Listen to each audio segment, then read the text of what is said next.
China में घटी एक ऐसी घटना जिसने पूरे चाइना में डर का माहौल बना दिया।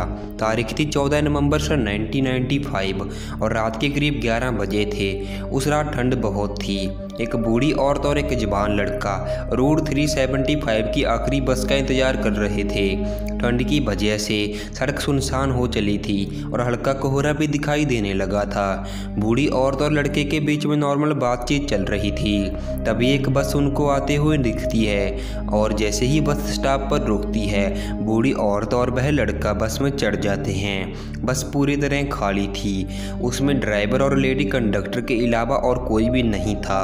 बस की एक खाली सीट पर वह लड़का बैठ जाता है और उसके पीछे वाली सीट पर वह बूढ़ी औरत बैठ जाती है। बस कुछ दूरी तक चलती है, तभी अचानक ही बस के ब्रेक लगते हैं। तभी बस के सामने 3 लोगों की परछाई नजर आती है। कम रोशनी की वजह से उन लोगों का चेहरा नजर नहीं आता। तभी वह तीनों बस में चढ़ते हैं। 2 व्यक्ति किसी व्यक्ति को सहारा देते हुए चल रहे थे और वे बस की लास्ट सीट पर जाकर बैठ जाते हैं। बूढ़ी औरत जो है सब बड़ी गंभीरता के साथ देख रही थी। वह तीनों व्यक्ति बहुत अजीब थे। वह बूढ़ी औरत उन तीनों की तरफ बार बार देख रही थी।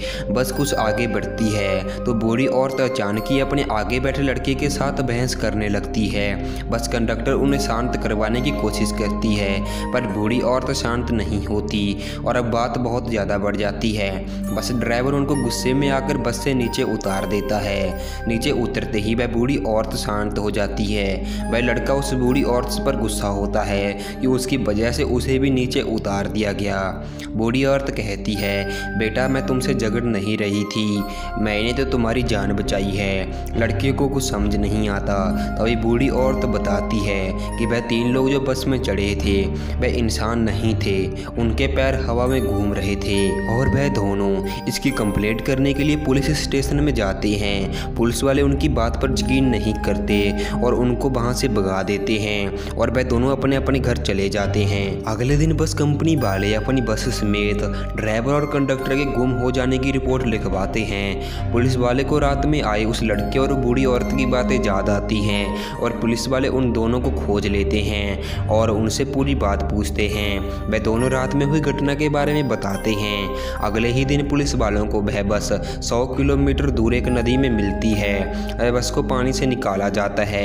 उसमें ड्राइवर और कंडक्टर की लाशें मिलती हैं और साथ में ही 3 और लाशें मिलती हैं। ड्राइवर और कंडक्टर की लाशें तो ठीक थी पर उन लोगों की 3 लाशें काफ़ी सड़ चुकी थी। एक ही दिन में लाशों का इतना सड़ना नामुमकिन था। दावा तो यहाँ तक भी किया जाता है कि बस में इतना डीजल था ही नहीं कि वह अपने तय रूट से 100 किलोमीटर दूर तक जा सके। और जब बस की टंकी को देखा जाता है तो उसमें डीजल की जगह खून मिला। यह कहानी कितनी सच है आज भी इस पर शंका जताई जाती है। पर आपको यह कहानी कैसी लगी कमेंट में जरूर बताइएगा और ऐसी वीडियोस के लिए हमारे चैनल को सब्सक्राइब करना मत भूलिएगा।